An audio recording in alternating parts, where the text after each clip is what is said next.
श्री राम के अनुसार कैसी स्त्री से विवाह करना चाहिए। किसी भी आदमी के लिए दोस्तों विवाह एक बहुत ही बड़ा निर्णय होता है, क्योंकि अगर उसने किसी जल्दबाजी में किसी ऐसी स्त्री से विवाह कर लिया जिसके गुण अच्छे नहीं हैं, तो वो उस आदमी के जीवन को नर्क बना सकती है।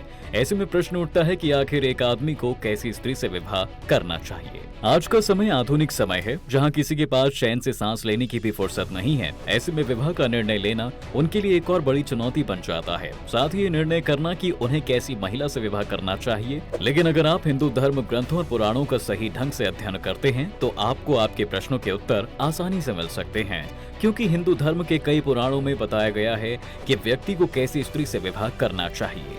इन्हीं धर्म ग्रंथों में से एक है आनंद रामायण, जिसमें स्वयं मर्यादा पुरुषोत्तम श्री राम जी ने बताया है कि व्यक्ति को कैसी स्त्री से विवाह करना चाहिए।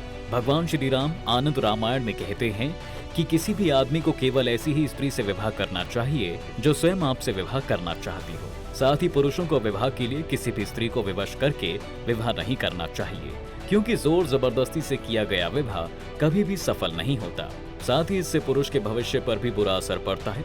इसके अलावा यदि पुरुष केवल स्त्री के रूप को देखकर उससे विवाह करने का निर्णय लेता है, तो ये भी गलत है।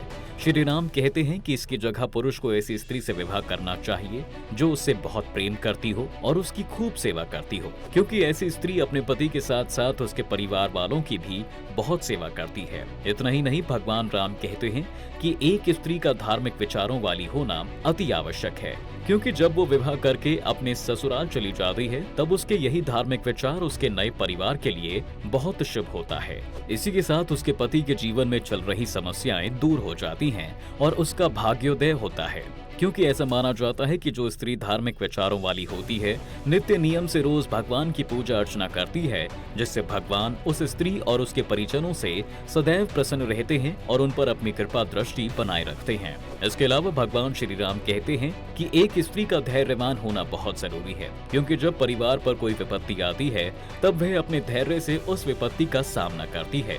साथ ही वो अपने पति के साथ उस समय खड़ी रहती है जब वो निराश और हताश हो चुका होता है। ऐसे में वो स्त्री अपने पति के अंदर एक नई ऊर्जा को जन्म देने का काम करती है, जिससे व्यक्ति फिर से अपनी निराशा को एक सकारात्मक आशा में परिवर्तित कर पाते हैं।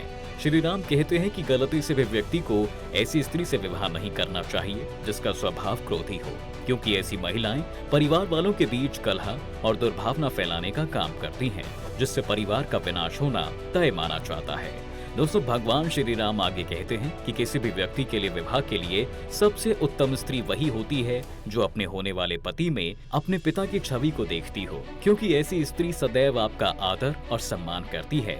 साथ ही वो आज्ञाकारिणी और सरल स्वभाव की होती है, जो स्वयं से पहले अपने पति और परिवार के विषय में सोचती है और ऐसा कोई भी काम नहीं करती जिससे उसके परिवार में किसी को भी किसी भी प्रकार का कष्ट उठाना पड़े। ऐसी स्त्री के आपके घर में आने से आपका परिवार सदैव प्रसन्न और प्रफुल्लित रहेगा।